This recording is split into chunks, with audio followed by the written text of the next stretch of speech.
Hi, I'm Ange, and if you're following me on Instagram stories, then I've been posting some questions about reflections on the new year based on this workbook that I've been doing, the Unravel Your Year 2020 workbook.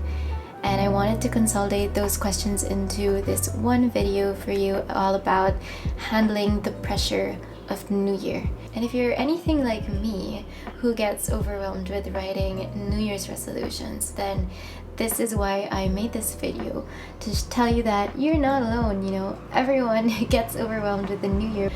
But I realized that it's not about writing random New Year's resolutions, because what happens is that you end up with a list of things that you forget to do, and by the end of the year you just feel bad about yourself because you didn't do any of them, or like life gets in the way. So what I learned is better is to reflect on what you want to focus on in the year, what new mindset you want to take with you. I found that is much better because it becomes like a guiding force for you throughout the whole year.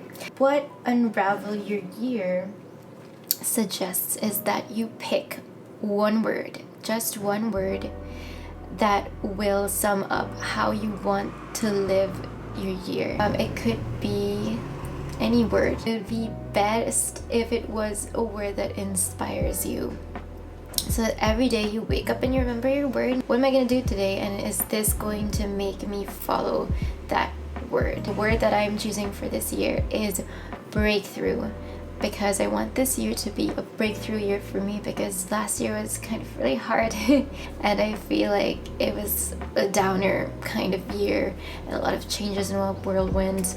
So I want this year to be courageous and bold and a lot of breakthroughs this year. So moving on to the questions.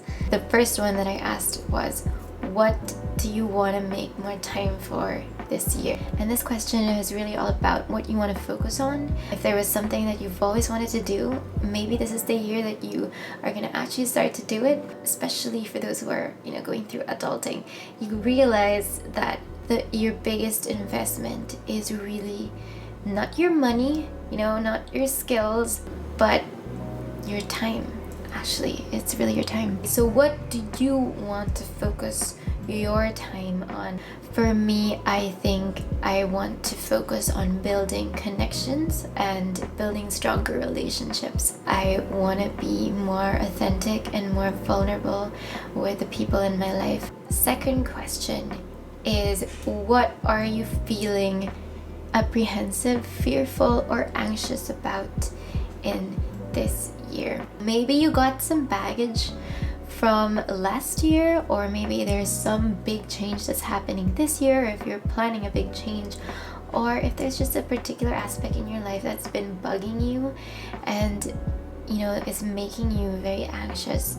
If you can identify what you're really scared about, then that's when you can identify if you're overreacting, or like you can plan what the small steps that you can take to get over these fears. For me, I have to say that it's about adulting, especially with the financial aspect of it. And I guess it stems from the fact that last year we lost our dad. And it sort of really was a big pang for me that oh my god, this is real adulting, that we won't always have our parents with us. And also because with that loss, I was very exposed to the finances of my family, and I realized how much of a big responsibility I have. And the third question that I asked is, how can you be better this year? And I'm going to tie it to another question, and that is, what are some negative beliefs about yourself that you want to let go of this year? Once you've addressed what your fears are, you have to realize what is holding you back.